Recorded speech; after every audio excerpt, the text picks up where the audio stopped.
তাহলে দুনিয়া আল্লাহ তাআলাই সাজিয়েছেন এবং দুনিয়ার মধ্যে এই ব্যবস্থাপনাগুলো আল্লাহ তাআলাই সাজিয়েছেন।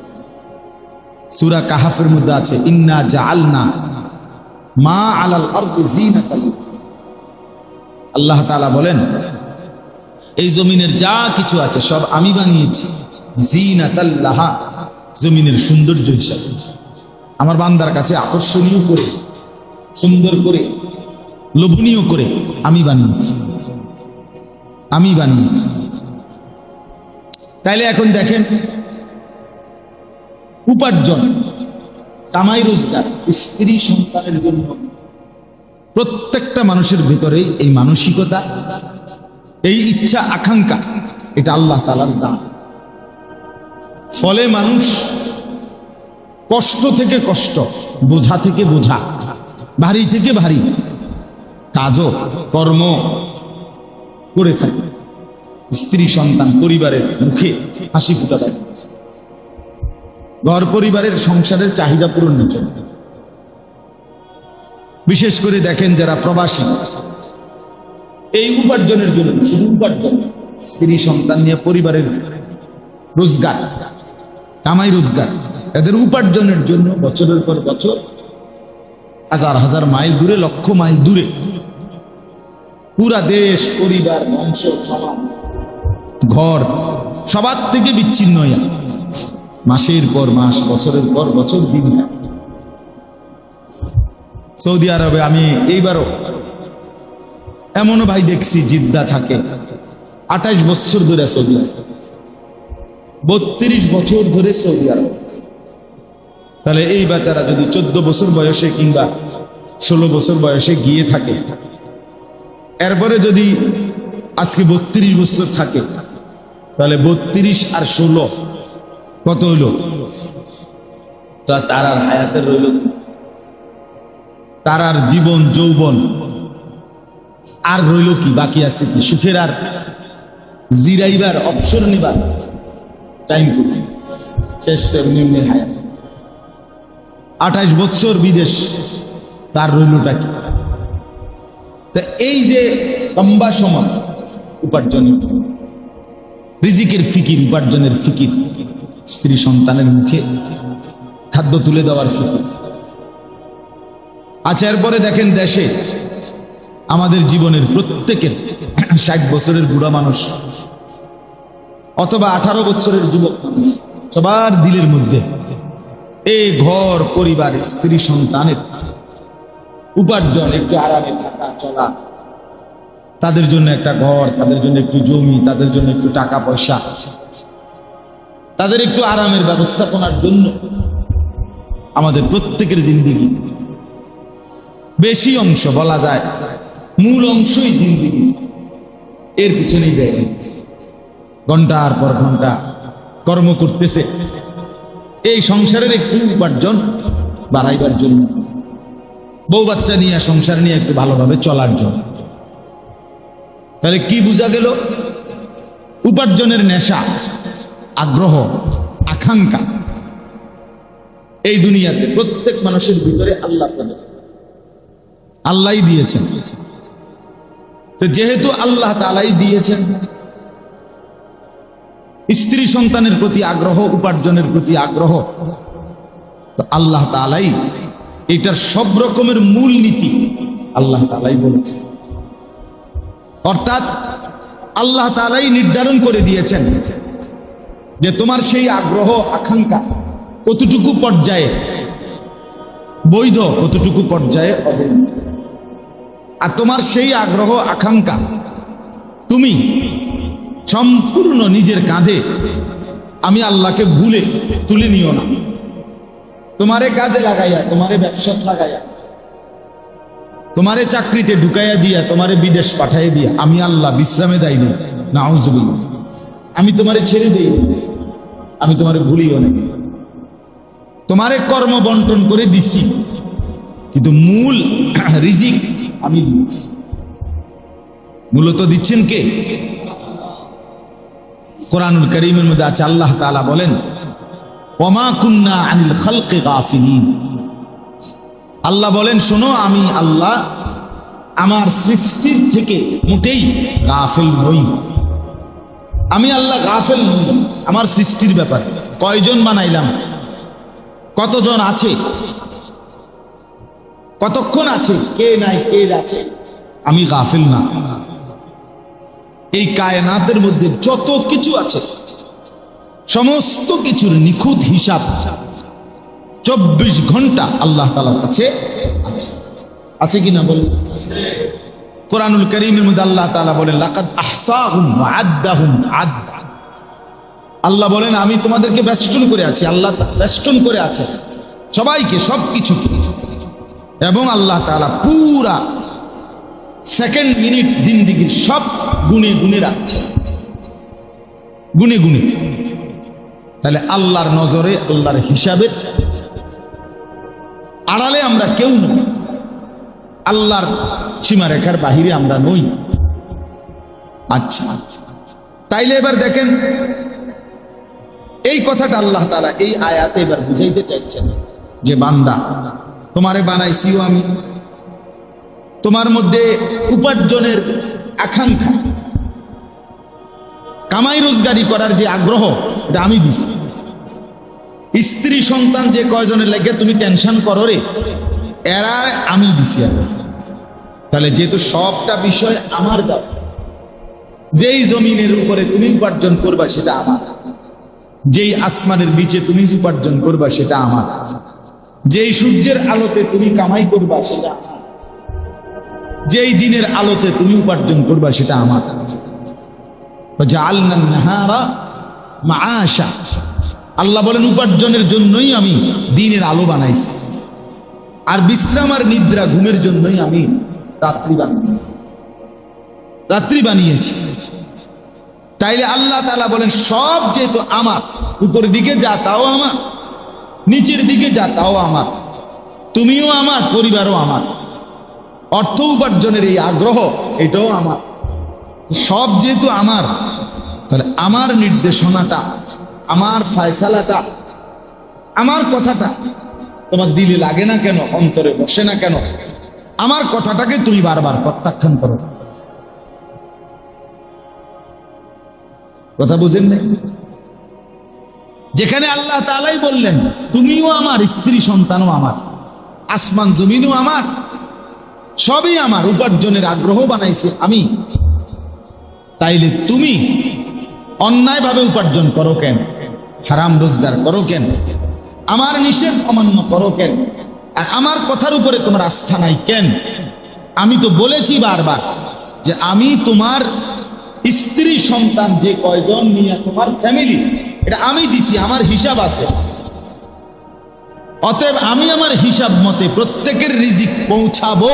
এটা তুমি বুঝতেছো না, মানতেছো না কেন? তুমি কেন আমার নিষেধ, আমার হুকুম, আমার বিধান লঙ্ঘন করছো কেন?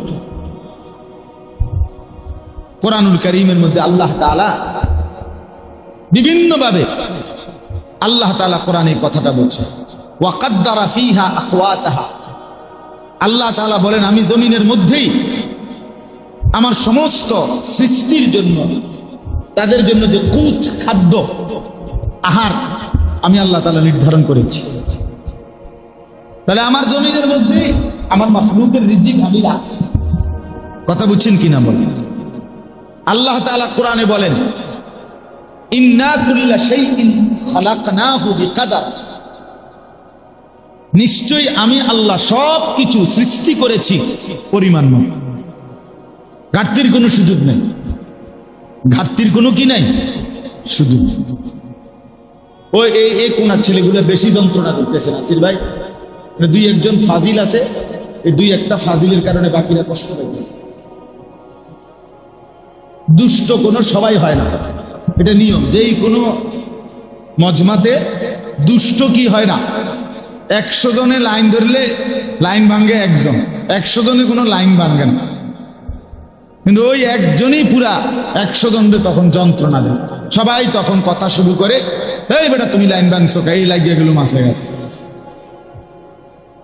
এখানে দুষ্ট একজন বা দুইজন আলগা জিন সোয়ার হয়েছে, এরা বাকিদেরকে যন্ত্রণা দিতেছে জিনের কারণে। এই জন্য তোমরা আপাতত জিন তাড়ানোর জন্য কমপক্ষে আউযু বিল্লাহি মিনাশ শাইতানির রাজিম এটা পড়ো, তো কামে দেখবে জিন দেখো আলগা যেটা ভর করছে এটা চলে যাবে।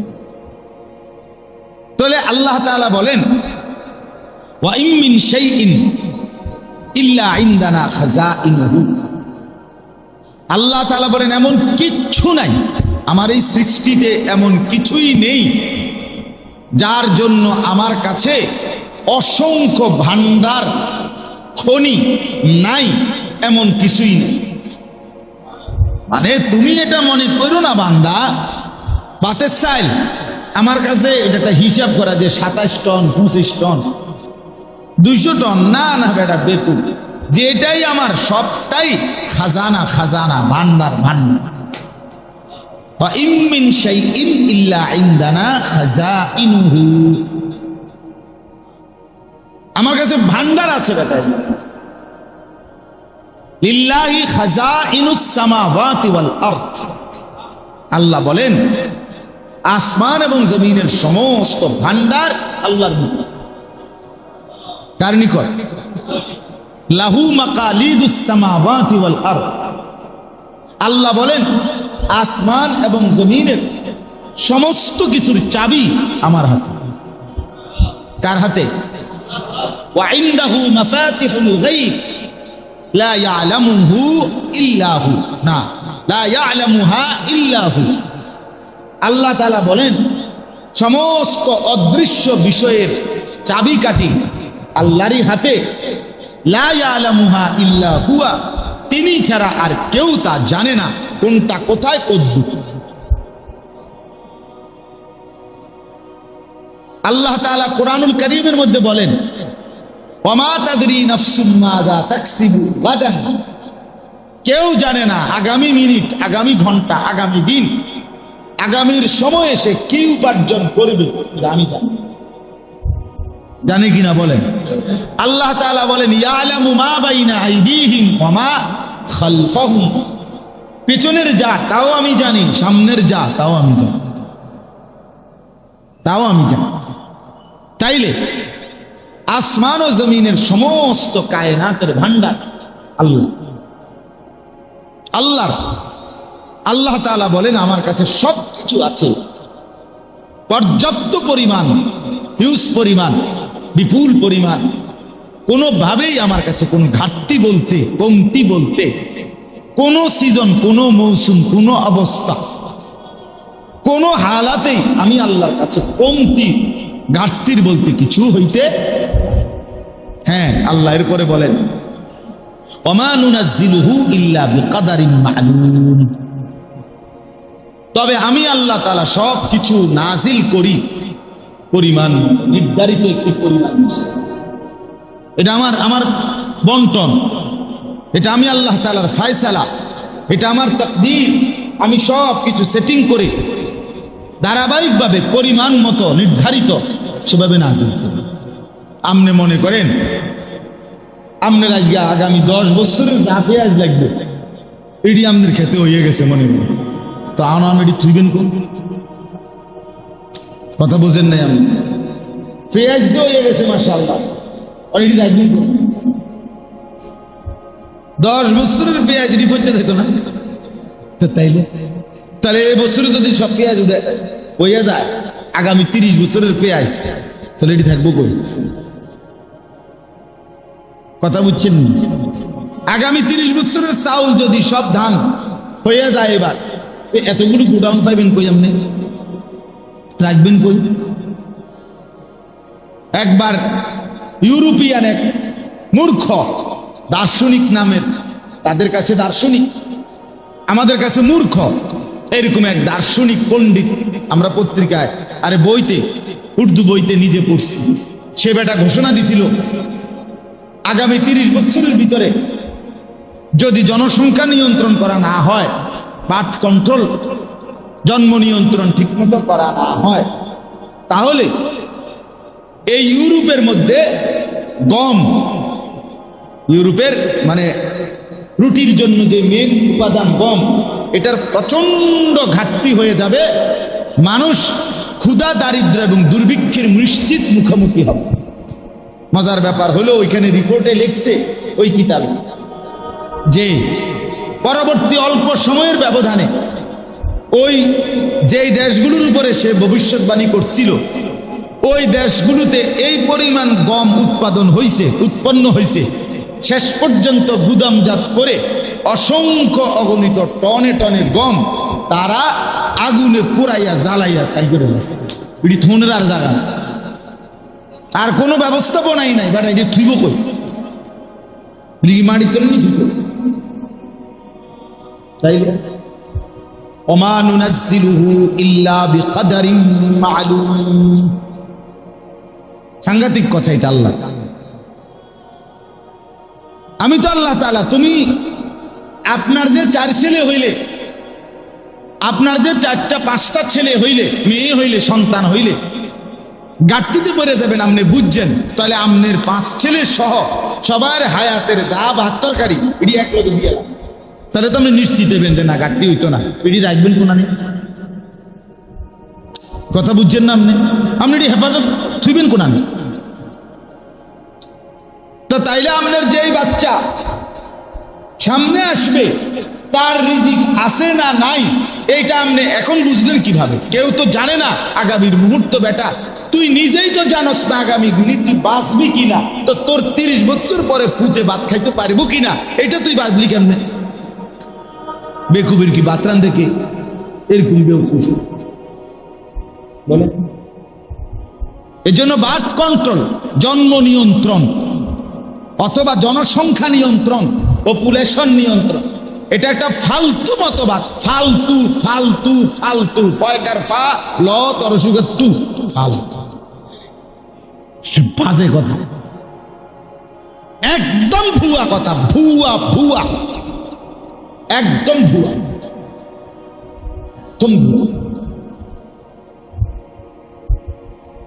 এই পৃথিবীতে প্রথম যখন জন্ম নিয়ন্ত্রণ এর প্রথম যখন এই আমেরিকানরা, ইউরোপিয়ানরা এই মতবাদ প্রচার করছে পৃথিবীতে, 2টা বিষয় দেখাইছে। মেইন বিষয় এক হলো মানুষ বাড়লে আবাসন বাইরে যাবে, অর্থাৎ তাকে থাকার ঘর, থাকার জায়গা দিতে হবে বেশি। তাহলে সমস্যা কি হবে? সমস্যা হলো ফসলের জমি কমে যাবে, উৎপাদনের জমি কি হয়ে যাবে? কমে যাবে। এই 2টাই মেইন কথা ছিল। আবাসন কি হয়ে যাবে? বেড়ে যাবে। উৎপাদনের জমি কি হয়ে যাবে? কমে যাবে। জমি তো আর বাড়ে না, পৃথিবী তো আর 3টা হয়ে গেছে না, কথা বুঝছেন না? তাইলে আপনার অথচ আজকে এত বছরের ভিতরেও ওই মূর্খরা, ওই বেঈমানরা এই মিথ্যা ভ্রান্তিকর মতবাদ দিয়া কবরে চলে গেছে, জাহান্নামে চলে গেছে। মুশরিকরা যারা এগুলো মতবাদ দিছিল, কিন্তু আজকে পর্যন্ত পৃথিবীতে কোথাও মানুষ, এখনকার অবস্থা হইল মানুষ এক ভবনে 1 গ্রামের মানুষ 8, কথা বুঝছেন কিনা? 10 তলা এক বিল্ডিং এ 500 মানুষ, 1000 মানুষ কি করতে পারে? আরামসে থাকতে। তাইলে না আবাসন বাড়াতে কোনো অসুবিধা হয়েছে, না ফসলের জমির কোনো সমস্যা হয়েছে, না খাদ্য খাবারের উৎপাদনের কোনো অসুবিধা হয়েছে, কোনো কিছুরই কোনো অভাব নেই। আমি শুধু ওই দিনও বলছি, আমি একটা বিষয়, শুধু একটা, এই মুহূর্তের সিজনের একটা বিষয় চিন্তা করেন না। শুধু আশ্চর্য লাগছে আমার কাছে, লাগে এটা যে রূপালী আম, যে রূপালী আম যে এখন যেটা খাইতেছি আমরা সবাই আজকে মাসখানিক ধরে, সুবহানাল্লাহ সুবহানাল্লাহ। সারা বাংলাদেশের কত বাজারে, কত হাজার বাজার, বাংলাদেশের ছোট বড় লাখ লাখ, কি পরিমাণ রূপালী আম, কারি কারি, ক্যারেট ক্যারেট। আর একটা এক জায়গায় এই নিমসের আমারে নিজে আমাদের জহির ভাই নিমসের মুকাম মাদ্রাসার মুহতামি কইতেছে, হুজুর এই যে ট্রাককে ট্রাক নামতেছে, একটাও মুকামের পরে আর থাকে না, সব কে খায় কে নেয়। এত আম বাংলাদেশের থেকে কেমন উৎপাদন হইল, কিভাবে খাইল, কেমন চিন্তা করেন আপনি? পুরা বাজার দখল দিয়ে লাইছে। কোন আম এখন আর অন্য কোন নামের আমের নামও কই থাকতো না। মানুষ আম কি তার রূপালী, আম রূপালী মানে রূপালী, এইটাই আম। আবার এটাই মজা। সুবহানাল্লাহ। ওই বেঈমান যদি দেখতো এই জন্ম নিয়ন্ত্রণ মানুষ বাড়লে সমস্যা হইবে, তারে যদি নিমসের বাজার কত দূর বইয়ান যাইতো তে বুঝলো হইল তুই শুধু আমের ক্যারেটটি গনবি, এরপরে তোর তরকারির ক্যারেট না মামু পরে তোর মাথা দিয়া, তুই আগে শুধু আমের টি গনবি, এরপরে না রয়েছে তরকারি। কি সমস্যা হয়েছে বলেন?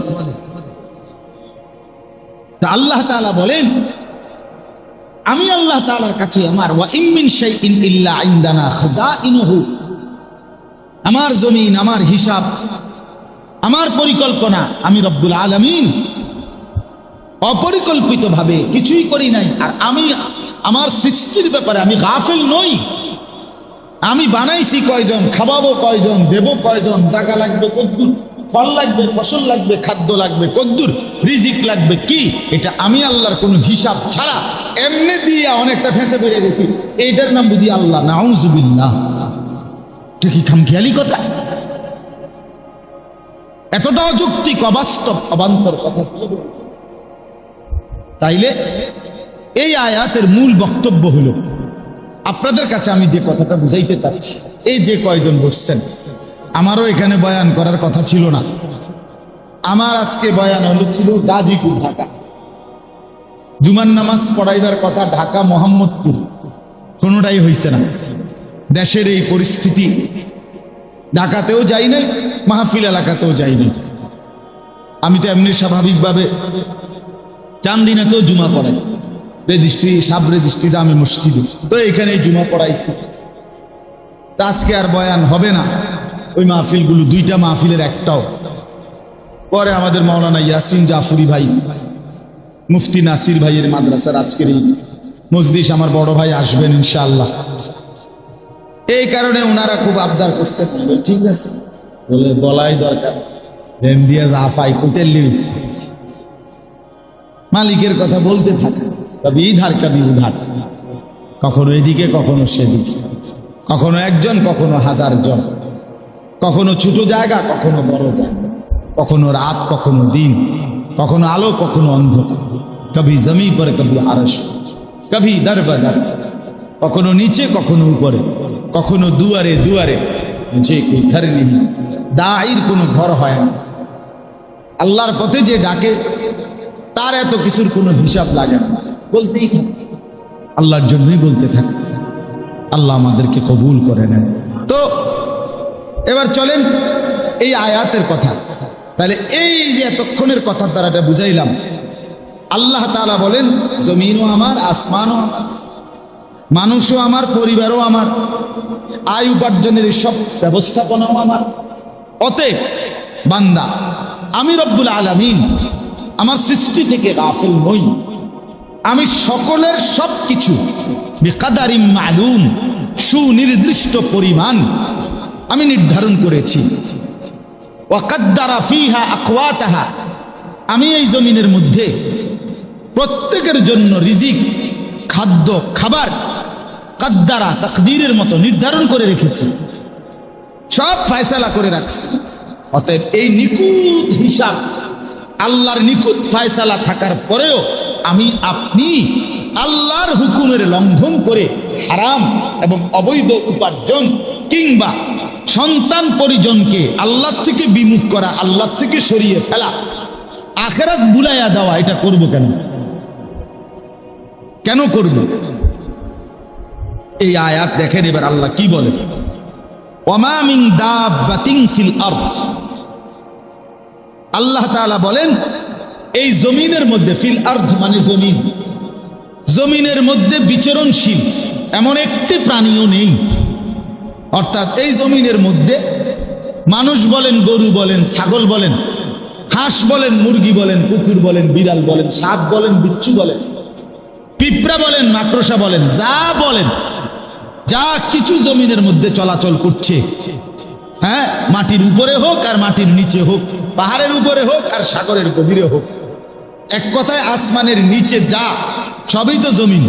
তো এই যা কিছু বিচরণশীল একটাও এমন নেই, আল্লাহ বলেন ইল্লা আলাল্লাহি রিজকুহা, প্রত্যেকটার রিজিকের জিম্মাদারি আমি আল্লাহ নিজে আমার কাঁধে তুলে নিলাম। ওয়ামা মিন দাব্বাতিন ফিল আরদ ইল্লা আলাল্লাহি রিজকুহা, সব কিছুর রিজিক আমার দায়িত্বে, আমি রব্বুল আলামিনের হিসাব সব। তাইলে এবার বলেন, এই এক কথা আমাদের জীবনের ভিত্তি, এই এক কথা আমাদের ঈমানের ভিত্তি। জীবনটা যদি কেউ সহজ করতে চায় তাহলে এই এক কথাই যথেষ্ট। কেন মিথ্যা বলবো, কেন চুরি করবো, কেন ডাকাতি করব, কেন সুদ খাবো, কেন কিস্তি নেব, কেন হারাম রোজগার করব, কেন ওজনে কম দিব, কেন ধোকাবাজি বাটপারি সিটারির ইনকাম মিথ্যা ইনকাম উপার্জন কেন করব? আমার বউ যেন বেশি খাইতে পারে, আমার ছেলে মেয়ে বেশি যেন খাইতে পারে। অথচ আল্লাহ তো বলছে, কসম বান্দা, এক লোকমা, এক জাররা, এক বিন্দু আমার ফয়সালার অতিরিক্ত ভক্ষণ করতে পারবে না। শুধু শুধু শুধু শুধু তুমি শুধু শুধু নিজেরে বরবাদ করলা, শুধু শুধু বরবাদ করলা। রাসূলুল্লাহ সাল্লাল্লাহু আলাইহি ওয়াসাল্লাম বলেন, এবার নবীজির হাদিস শুনেন। আল্লাহর নবী বলেন, আর রিজকু মাকসুম, রিজিক বন্টন করা হয়েছে। আল্লাহ তাআলা প্রত্যেকের রিজিক বন্টন করে রেখেছে। বন্টন, কেউ বেশি খাবে, কেউ কম খাবে, মালিকের ফয়সালা। আপনি যদি বলেন, আল্লাহ তারে আপনি বেশি দিলেন, আমারে কম দিলেন কেন? আল্লাহ যদি জিজ্ঞাসা করে, মনে করো তোমারে কমই দিলাম, কিন্তু তুমি যে কমই পাওয়ার যোগ্য বা পাইতেই হবে, তোমার এই কমটাই দিতে হইবে, আমি এটার কারণে বাধ্যতা, বুঝেন না? আবার আরে আমি 300 টাকা দিছি, আপনারে 100 টাকা দিছি, আপনি যদি বলেন আমারে 100 টাকা দিলেন, আর আমি যদি বলি তোমারে 100 টাকাই দিতে হইব, এটা কি কারণ? তোমার কি কারণ? কি কারণে তুমি 100 টাকা প্রাপ্য? তোমার কি শরীরটা তোমার, না তোমার আত্মাও তোমার, না আসমান তোমার, না জমিন তোমার, না ক্ষেত তোমার, না উপার্জনের এই ক্ষমতা তোমার? তোমার কি তা? তো তাইলে তোমার 100 টাকা দিলেই কি, 200 টাকা দিলেই কি, 20 টাকা দিলেই কি, তুমি আলাপ করার কি? কথা বুঝছেন না? তুমি তুলনা করার কে? তুমি তুলনা করার, এটা আমার ইচ্ছা, কাকে বেশি দেব, কাকে কম দেব, এটা আমার ইচ্ছা। আমি অনেক সময় বলি, মনে করেন আমরা অনেক সময় বলি যে আমার উপরে বিপদ আসছে, আমি গা খোদা, আমরা বলি যে বিপদ, এই মুসিবত আমার নি দেখলাম, মুসিবত বুঝি আমি, আল্লাহ আল্লাহ আমার কান্দে নি দেখলাম। তা আমি বলি যে আল্লাহ যদি জিজ্ঞাসা করে, আল্লাহ বান্দা আচ্ছা ঠিক আছে, তোমারে না দিয়ে অন্য পারে দিতাম, তার নামটা যদি আপনি একজনের নাম করছে, এরপরে যদি সে শুনে আপনি হেতের নাম কইছেন, আপনি কি ফিটাটা দিব? কি রে বেটা, তুই আমার নাম কইলি কেন? আরে বলবি কি না, বলেন না কেন? তাইলে এই কথা বলার কোন যুক্তি আছে? তাইলে আপনি যে বললেন আল্লাহ আমারে কম দিলেন, তারে বেশি দিলেন কেন? সে যদি প্রশ্ন করে আমারে কম দিত, এটা তুই চাইলি কেন? কি রে বেটা? এই জন্য আল্লাহ তাআলা বলেন, ইল্লা আলাল্লাহি রিজকুহা, আমি কায়নাতের সমস্ত কিছুর রিজিক আমার হাতে রেখেছি, এটা আমার ফয়সালা, আমার দায়িত্ব, আমি আমার কাঁধে তুলে নিয়েছি, একেবারে ফরজ মনে করে আমি আদায় করছি। সুবহানাল্লাহ। আল্লাহ নবী বলেন, ইন্নার রিজকা লা ইয়াতলুবুল আবদা কামা ইয়াতলুবু আজাল। আমি এই কথাগুলো বলার একটা শেষ 2 মিনিটের উদ্দেশ্য আছে, এটা পরে এক কথা বলবো। ইন্নার রিজকা লা ইয়াতলুবুল আবদা কামা ইয়াতলুবু আজাল। নবীজি বলেন, নিশ্চয়ই কোন মানুষের মৃত্যু যেমন তাকে তালাশ করে বের করে ফেলে, তার রিজিকও তাকে এভাবে তালাশ করে ফেলে। আইসিইউর ভিতর থেকেও মালাকুল মউত নিয়ে আসে, ঠিক কিনা বলেন? হসপিটালের আইসিইউতে কাউরে ঢুকতে দেয় না নার্সেরা, কিন্তু মালাকুল মউত ঠিকই ঢুকে, সে নিয়ে আসে। ঠিক মৃত্যু যেমন নিয়ে আসে, আল্লাহর নবী বলেন রিজিকও ওই ব্যক্তিকে এভাবে তালাশ করে। এরপরে দেখেন নবীজি বলেন, ওয়াল্লাহি লান তামুতা নাফসান হাত্তা তাস্তাকমিলা রিজকাহা। নবীজি বলেন আল্লাহর কসম, একটা প্রাণ, একটা আত্মা, একটা জীবিত সত্তা মরবে না তার জন্য বরাদ্দকৃত রিজিক পূর্ণ না করা পর্যন্ত। হাত্তা তাস্তাকমিলা রিজকাহা, তার রিজিক পূর্ণ না করে সে মরবে না। মরার সুযোগ নেই, মরার সিস্টেমে সে বেঁচেও ভোগ করতে পারবে না, আবার রিজিকটুকু না খাইও যাইতে পারবে না। তাইলে আল্লাহ তাআলা বলেন, এখন আপনি আমি বলেন আমরা আল্লাহ তাআলার নিখুঁত হিসাবের মধ্যে এবং আল্লাহ তাআলার পক্ষ থেকে আমাদের জন্য বাধ্যতামূলক রিজিক, আমাদের আয় উপার্জন সব নির্ধারিত, আমরা কেন আল্লাহর নাফরমানি করি? আল্লাহকে বাদ দেব কেন? হারাম কেন রোজগার করি? কেন হারাম রোজগার করি? এলো এক কথা। আচ্ছা, এখানে অর্থটুকুর আরেকটু আছে দেখেন। এরপরে আল্লাহ বলেন ওয়া আলামু মুস্তাকাররাহা ওয়া মুস্তাউদাআহা, মানুষের অবস্থান দুইটা, একটা হলো সাময়িক অবস্থান, একটা হলো দীর্ঘমেয়াদী অবস্থান। সাময়িক অবস্থান হলো হায়াতের এই দুনিয়া, দীর্ঘমেয়াদী অবস্থান হলো কবর। আল্লাহ বলেন সাময়িক এই দুনিয়ায় তুমি কখন কোথায় থাকবা আমি এটাও জানি, চূড়ান্তভাবে তুমি কোথায় দাফন হইবা, কবরস্থ হইবা আমি সেটাও জানি, আমি সেটাও জানি। তাইলে তোমার শেষ সেকেন্ড পর্যন্ত তুমি কোথায় কোথায় থাকবা আমি তাও জানি, আর সর্বশেষ কোথায় তুমি মাদফুন দাফন হইবা আমি তাও জানি। আল্লাহ বলেন আমি শুধু জানি মনে করছো না, কুল্লুম ফি কিতাবিম মুবিন, বরং সমস্ত কিছু আমি রব্বুল আলামিন আমার নির্ধারিত লৌহে মাহফুজের যেই খাতা কিতাব, আমার সেই লৌহে মাহফুজের মধ্যে স্পষ্টভাবে লিখে রাখছি। আসবা কোন দিন, যাবা কোন দিন, মায়ের পেট থেকে বের হইবা কোন দিন, আবার এই পৃথিবীর মায়া ত্যাগ করে মৃত্যুবরণ করবা কোন দিন, হাসবা কয়বার, কাঁদবা কয়বার, হাত উঠাবে কয়বার, পা উঠাবে কয়বার, চোখ খুলবে কয়বার, কানে শুনবা কয়বার। আল্লাহ তাআলা বলেন লোকমা মুখে দিবা কয়বার, পানির ঢোক গিলবা কয়বার। খোদার কসম আল্লাহ বলে আমি সব সব লিখে রাখছি, সব লিখা, হিসাব কর, হিসাব কর। আল্লাহ তাআলা, আমি অনেক সময় বলি আল্লাহ তাআলা কোনো বোর্ডিং চালায় না। আল্লাহ কি চালায় না? বোর্ডিং। বোর্ডিং বুঝেন না? আরে মাদ্রাসার যে বোর্ডিং ছাত্ররা জেনে খায়, আল্লাহ বোর্ডিং চালায় না। বোর্ডিং চালায় না মানে কি? মানে বোর্ডিং এর সিস্টেম হইল, বোর্ডিং যিনি সুপার, যিনি বোর্ডিং বাবুসি অথবা বোর্ডিং এর হিসাব রক্ষক, উনি মাদ্রাসার প্রিন্সিপালের কাছে আইসা বলে হুজুর আজকে কিতা দিতাম, তো উনি জিগায় বাজারে কিতা আছে, আজকে তরকারি কি আছে, দুন্দুল আছে, তারপরে দিয়ে আপনার শসিন্দা আছে, লতসিম আছে, ঢেঁড়স আছে, আলু আছে, হ্যাঁ, তো দাম কেমন? তো দাম হুজুর মোটামুটি লতসিমটা একটু আলুর লোকে মিলাইয়া দিলে খারাপ হইতো না, দামে ফসাইব, দাও এটা দাও। তাইলে বাজারে কি আছে এটার উপরে ভিত্তি কইরা তাৎক্ষণিক মশওয়ারা কইরা এমনি বোর্ডিং চালাম। আল্লাহ তাআলা কোনো এমন না যে ফেরেশতা এসে জিজ্ঞেস করছে আল্লাহ এই মোট মানুষ হলো 800 কোটি, আজকে সকালের নাস্তা কি দিতাম? তা আল্লাহ তাআলা জিজ্ঞাসা করছে ফেরেশতা মোট পরোটা আছে কয়টা, আর এমনি স্বাভাবিক রুটি আছে কয়টা, আর ভাত আছে কয় কেজি, এটি একটা হিসাব দাও। এরপরে ভাগ করে দিতে আছে যে পরোটা খাইব কয়জন, রুটি খাইব, এমনি এমনি এটি বোর্ডিং চালাইতেছে। রব্বুল আলামিন বলেন কুল্লুম ফি কিতাবিম মুবিন, বরং আসমান জমিন সৃষ্টির 50,000 বছর আগে আমি আল্লাহ প্রতি লোকমা, প্রতি ফোঁটা, প্রতি বিন্দু লিখে রাখছি সব। ওয়ামা মিন দাব্বাতিন ফিল আরদি ইল্লা আলাল্লাহি রিজকুহা ওয়া ইয়ালামু মুস্তাকাররাহা ওয়া মুস্তাওদাআহা কুল্লুম ফি কিতাবিম মুবিন। রব্বুল আলামিন বলেন, আবারও সেই আয়াত বলেন ওমা নুনাজ্জিলুহু ইল্লা বিকাদারিন মালুম, আমি সব কিছু নাজিল করি নির্ধারিত পরিমাণ হিসাব করি।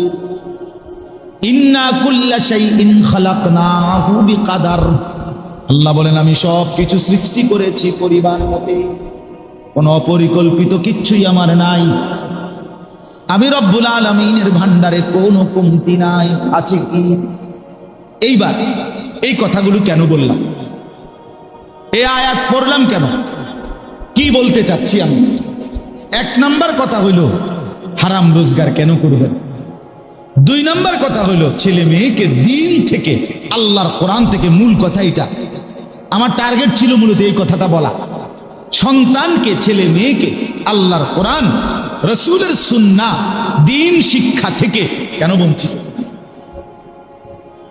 এই কারণে কি, যে এইভাবে পড়লে, এইভাবে দিন শিখলে, আল্লাহর কোরআন নবীর সুন্নাহ শিখলে, কোরআন সুন্নাহর ইলম অর্জন করিলে ঠিক মতো খাইতে পাবে না, ঠিক মতো দুনিয়ার হায়াত চলবে না, খাদ্যের কষ্ট পাবে, থাকার কষ্ট পাবে, বিয়া করতে অসুবিধা হবে, জিফুত কম হইব, অথবা টাকা পয়সার টানা হেঁচড়া পড়বে, অভাবে পড়বে।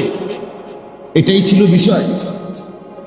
যদি এইটা মানসিকতা না হয় তাহলে বাচ্চাকে আল্লাহর কোরআন থেকে, যদি এটাও কারণ না, বলে আপনি যদি কর না বাতের চিন্তায়, টাকার চিন্তায়, উপার্জনের চিন্তায় আমি আমার বাচ্চাকে কোরআন শিখাই নাই, এই চিন্তায় না, তাইলে তো আপনি এর চাইতে বড় গাদ্দার যে আপনি আল্লাহকে বিশ্বাসই করেন না, আল্লাহর কোরআন লাগবে এটা মনেই করেন না। তো আপনি কি জাতের মুসলমান বলেন? একজন মুসলমান যে তার সন্তানকে কোরআন শিখাইল না, কি কারণ হইতে পারে? দুই কারণ হইতে পারে। এক কারণ হইল ভাত মাছ চাল ডাল চাকরি উপার্জন, দুনিয়া চলার ক্ষেত্রে কষ্ট পাবে, কথা বলেন না কেন? এটা একটা কারণ হইতে পারে, এই কারণে পড়াইলাম না। আরেকটা হলো আমি আল্লাহকেই মানি না, কোরআনকেই মানি না, ইসলামকেই মানি না, এটা কিছু কোনো পড়ালেখা, আমি এটাই মনে করি। তো কোনোটার অনুমতি আছে কি? কথা বলেন। এই ভাত মাছ চাল ডালের কষ্ট পাবে এই কথাও যদি কেউ বিশ্বাস করে, মনে মনে ভাবে, তো তার ঈমান থাকবে তো? কথা বলেন না কেন? আল্লাহ তাআলা এত ভাবে বলার পরও তুমি বলতে আসো না আপনি ফাকতেন না, তাইলে কোরআনে আছে লা নাসআলুকা রিজকা নাহনু নারযুকুক। রব্বুল আলামিন বলছেন আমি রব্বুল আলামিন স্ত্রী সন্তান পরিজন চালাইতে তোমাদের কারো সাহায্য চাই না, রিজিক দিতে, খাদ্য খাবার পৌঁছাইতে কারো সাহায্য লাগবে না। হ্যাঁ, নাহনু নারযুকুকা, আমি আল্লাহ একাই সকলকে রিজিক দেব। আল্লাহ বলেন ওয়ালা তাকতুলু আওলাদাকুম খাশিয়াতা ইমলাকিন, ক্ষুধার ভয়ে, অভাবের ভয়ে, দারিদ্রতার ভয়ে সন্তানকে মেরে ফেলো না। নাহনু নারযুকুকুম ওয়া ইয়্যাহুম, আল্লাহ বলেন আমি তোমাকেও রিজিক দেব, তোমার সন্তান পরিবারকেও রিজিক দেব।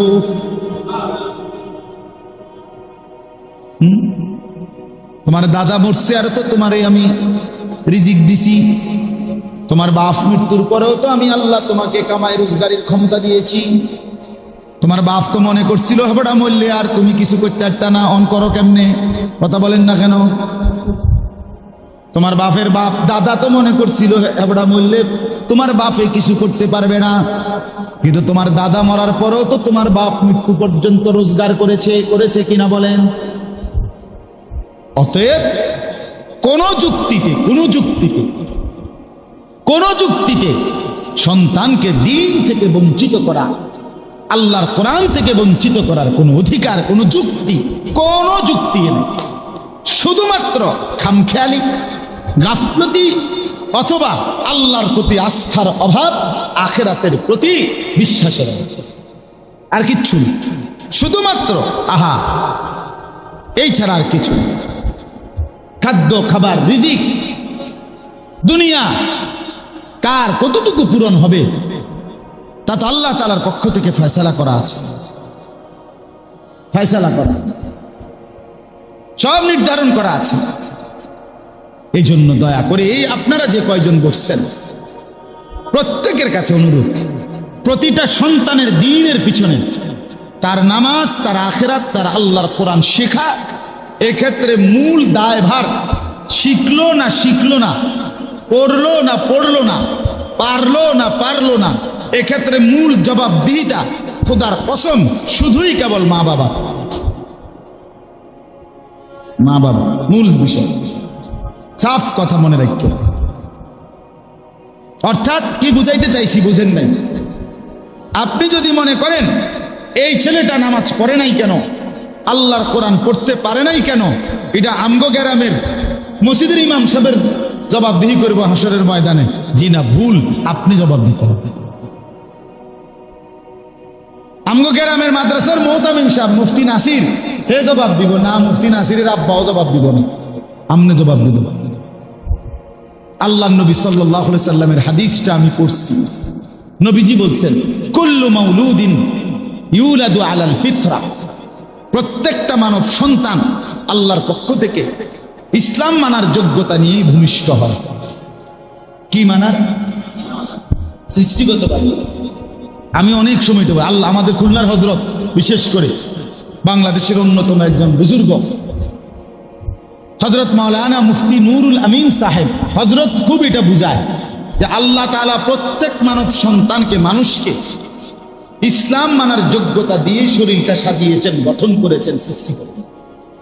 হযরত বলেন, এখানে যে দূরে, এইখান থেকে এর দূর, এই তালু হাতের যে দূর, মানুষের এই মুখের এখান থেকে এইখান এর দূর, অর্থাৎ আল্লাহ যে বলছে দুই হাত দিয়া সমস্ত মুখমণ্ডল ধৌত করা, এটা যে একটা ফরজ অজুর মধ্যে, এইটা যে দূর, এখানে জায়গাটাও এর দূর, পানি লইলে এখানে পূর্ণ হবে এর দূর।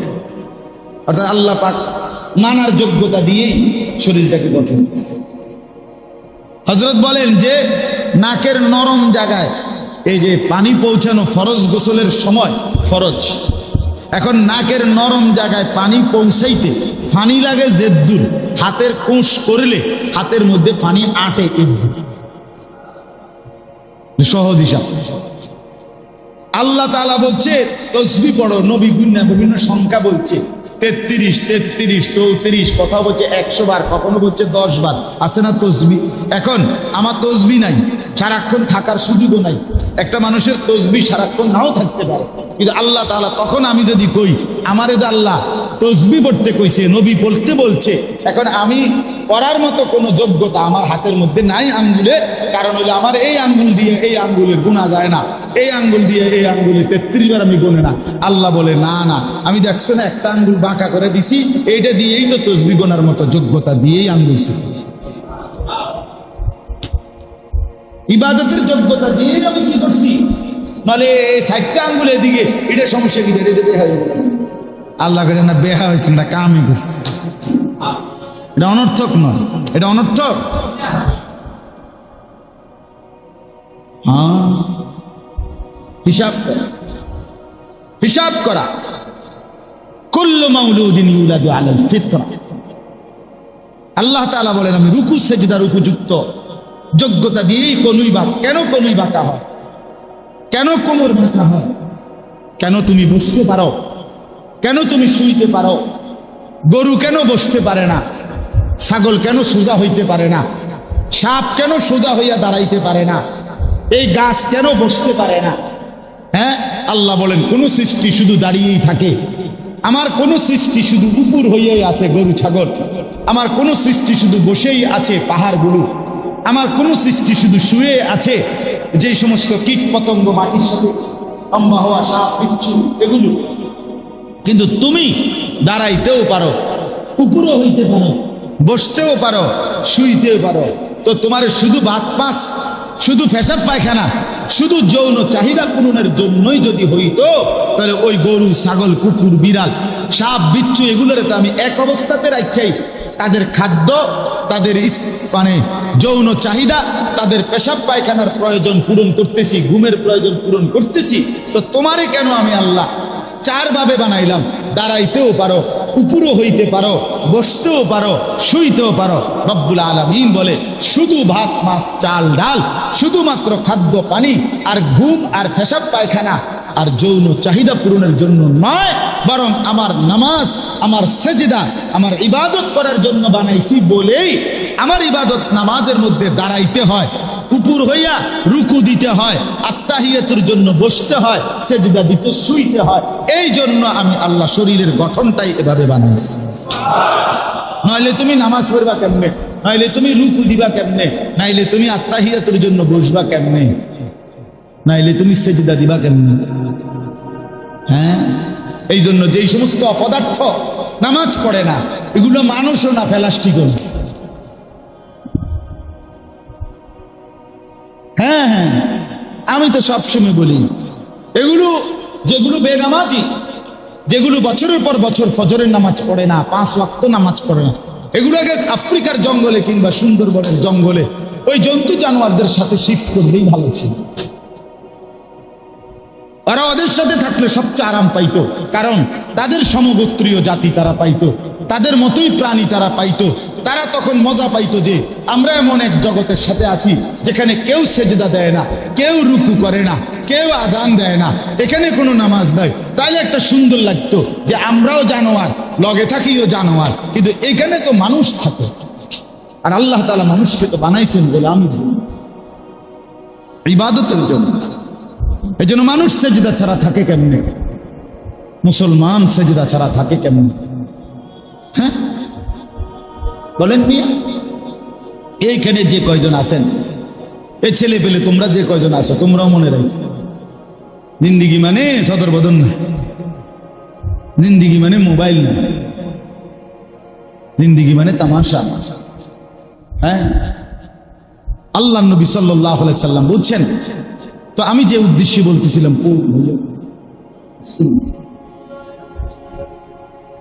যোগাযোগ হয়েছে। আচ্ছা মাশাআল্লাহ, আমার তো কথা বলার কথা ছিল 10-15 মিনিট। মাশাআল্লাহ। তাইলে এরপরে নবীজি বলেন, ফাআবাওয়াহু ইউহাব্বিদানিহি, তাইলে আমার গাড়ি আগায় যাইতে বলেন, আমার গাড়ি কি? আচ্ছা, ফাআবাওয়াহু ইউহাব্বিদানিহি আও ইউনাসসিরানিহি আও ইউমাজ্জিসানিহি। এই কথাটা কি আমি যে উদ্দেশ্যে বলতেছিলাম, নবীজি বলেন প্রত্যেকটা মানব সন্তানকে আল্লাহ পাঠাইছিলেন ইসলাম মানার কি দিয়া? আরে কথা বলেন না। কিন্তু অতঃপর তার মা বাপ আবাওয়াহু, মা বাপ ওই বাচ্চাটাকে ইহুদি বানায় দিছে, অথবা খ্রিস্টান বানায় দিছে, অথবা অগ্নি পূজক বানায়, বেঈমান বানায় দিছে, বেঈমান।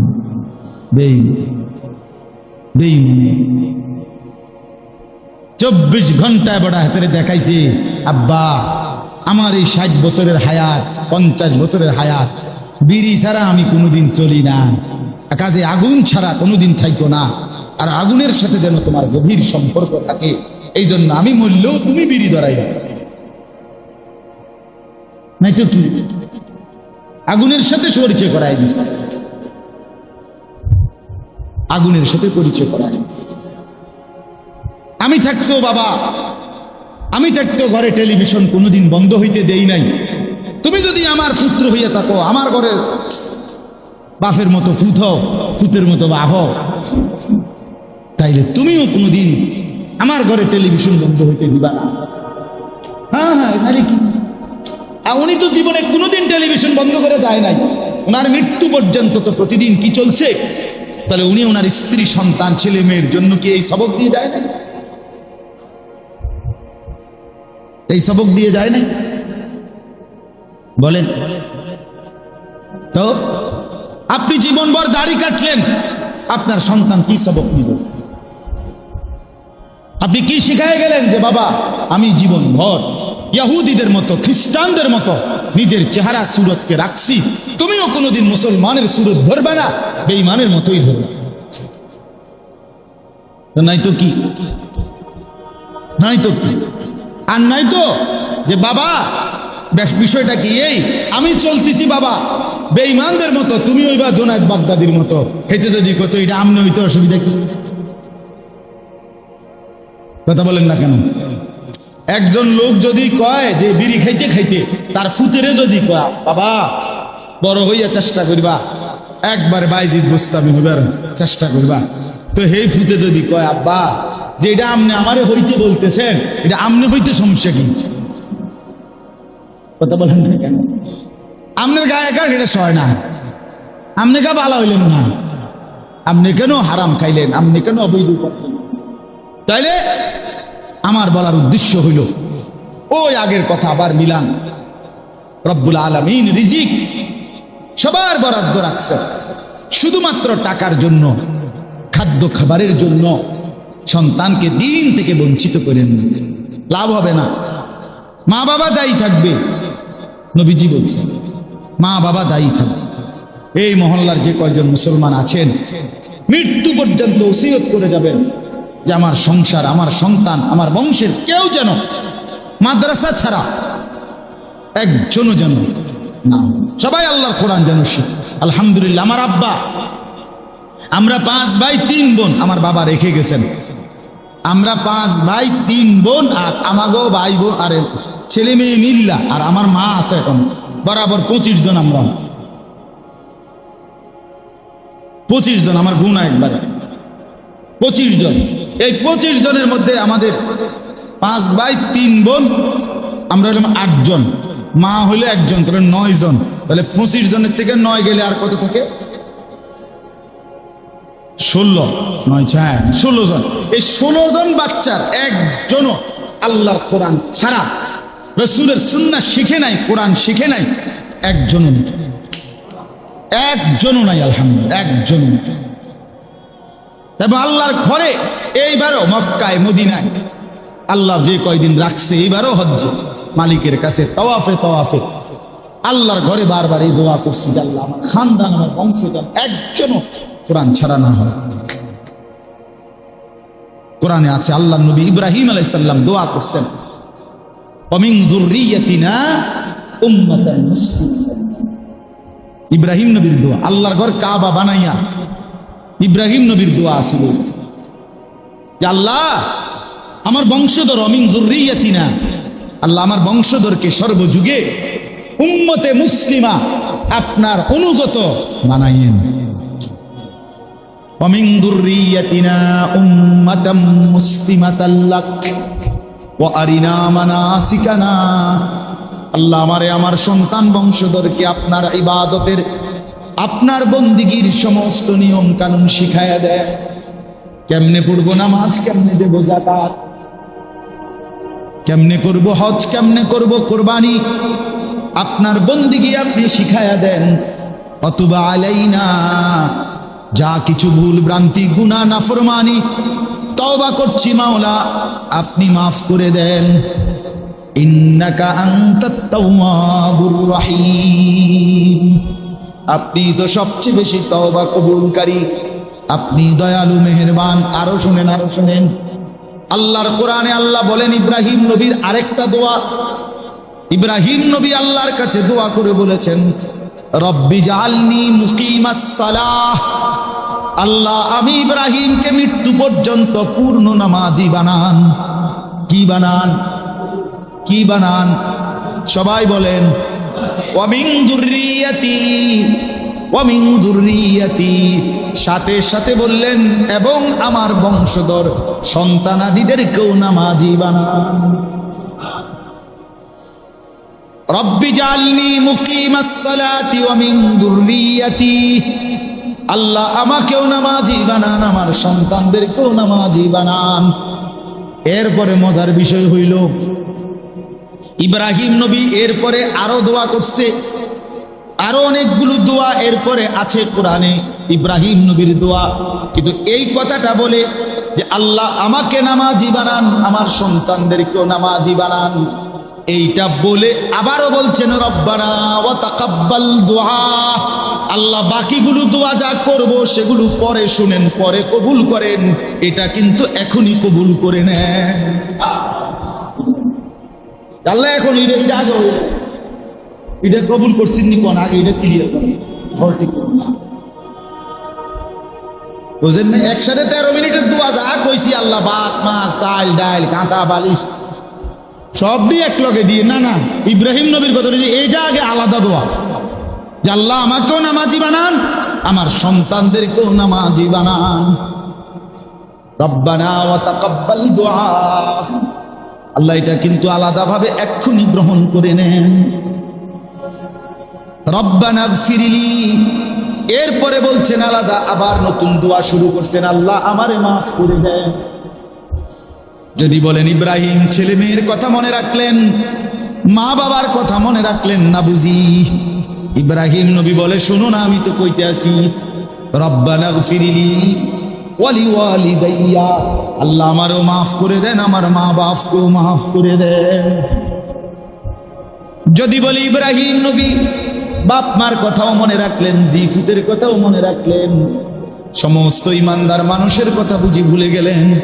আল্লাহ বলেন না না, ইব্রাহিম নবী বলে না না, শোনো না আমি এরপরে কি বলি, ওয়ালিল মুমিনিনা ইয়াউমা ইয়াকুমুল হিসাব, আল্লাহ সমস্ত মুমিনদেরকেও মাফ করে দেন। আর কি বাকি, ইয়াউমা ইয়াকুমুল হিসাব, যেদিন হিসাবের দিন হবে সেদিন আমারও মাফ করেন, মা বাপকেও মাফ করেন, সমস্ত ইমানদার মুমিনদেরকেও মাফ করে দেন। হ্যাঁ, এই জন্য বাপ ফিকির চাই, ফিকির চাই, দিন শিখান সন্তানকে, দিন শিখান। এই ছোট ছোট মাদ্রাসাগুলো কষ্ট করে, বহুত কষ্ট করে চালায়, টানা হেসরা অভাব সব সময়, কিন্তু এরপরও আল্লাহর কোরআন নিয়ে, আল্লাহর দিন নিয়ে আঁকড়াই আছে, বহুত কষ্ট করে। আপনারা যদি সবাই আন্তরিক না হন তাইলে হবে কেমনে? আপনাদের একটা ছেলে, এইখানেও যে কয়জন ছেলে আছো ভাইয়া, আল্লাহর দিন শিখক, স্কুলে পড়ো, শুরু করে দিছো পড়ালেখা, কোনো সমস্যা নাই, আগে পিছে পড়ো। স্কুলে যাওয়ার আগে 1 ঘন্টা কোনো এক ফাঁকে 30টা মিনিট আল্লাহর কোরআনের জন্য সময় দাও। 6 বছর লাগুক, কোরআন শরীফ শুদ্ধ হয়ে যাবে। বিকালবেলা একটু সময় দাও, মুরব্বী যে কয়জন আছেন চা দোকানের থেকে কদ্দুর সময় মসজিদে দেন। বনবিড়ি আর চা বিস্কুটের এই ফালতু সময় থেকে বেহুদা সময় নষ্ট না করে আল্লাহর কোরআনের জন্য কিছুটা সময়, বরকত হবে, হায়াতের দাম বাড়বে, আখিরাতে সুন্দর হবে, স্ত্রী সন্তান পরিজন দিন পাবে, প্রত্যেকেই তার বাবা মাকে অনুসরণ করে। আপনি না বললেও সে আপনাকে অনুসরণ করে, এটা বাস্তব। আমার ছোট ছেলে আপনার সফওয়ান, আমার 2 ছেলে, ছোট ছেলে, সারাক্ষণ বাসায় নামাজের মুসল্লারে ভাঁজ করে, টুল আছে টুলের খাড় করায়, ওয়াজ কি ওয়াজ, কেউ বোঝে না হেতে কি কয়, আল্লাহ করতে পারবে। আমার বড় মেয়ে, আমার বিবি অনেক সুপারি করে, হেতে কি কয়, হেতে কিন্তু মাগার উড়ে এলায় সব। হ্যাঁ, সে তো তার বাবা, আমি সে তো দেখছে আমারে, দেখছে, তাহলে বোঝা গেল সন্তান তার বাবাকে কি করে, ফলো ফলো। আমার বড় মেয়ে, আমার বিবি সব সময় হিজাব পরে, বোরকা পরে, হিজাব। আমি এ পর্যন্ত আলহামদুলিল্লাহ, আজকে আমার ছোট্ট মেয়ের বয়স 3 বছর, সেপ্টেম্বরে পূর্ণ হবে। এর মধ্যে কথা বলার পর থেকে যে কয়বার উমরায় গেছি, একবার হজে গেছি, একবার মোটামুটি এর বুঝের কিছুটা বুঝের, এই 3 বছরের ভিতরে বয়সের 2বারই আমি আমার এই ছোট্ট মেয়েটাকে মোবাইলে যতবারই জিগাইছি মক্কা মদিনা থেকে, আব্বু তোমার জন্য কি আনতাম, এক কথাই বলছে হিজাব হিজাব, আব্বু হিজাব, আমি হিজাব হিজাব। এবং বাসার গেইটের কোনোভাবে এই পাশে আনা যাবে না হিজাব ছাড়া। বাইরে যাইতে হইলেই তার মাথাতে কি দিতে হবে, সে বুঝে, তার মা, তার বোন, সে তাদেরকে দেখে অনুসরণ। তাহলে প্রতিটা সন্তান মা বাবাকে কি করে বলেন, অনুসরণ, অনুসরণ। এজন্য মা বাবার জিম্মাদারি এটা, সন্তানকে দিন দেওয়া, সন্তানকে দিন দেওয়া।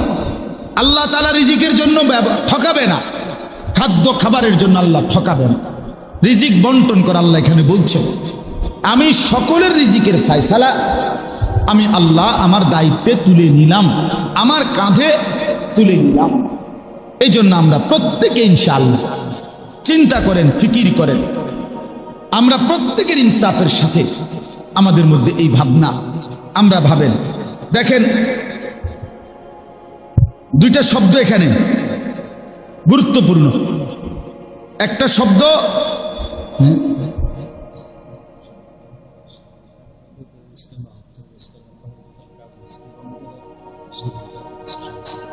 কি দিব,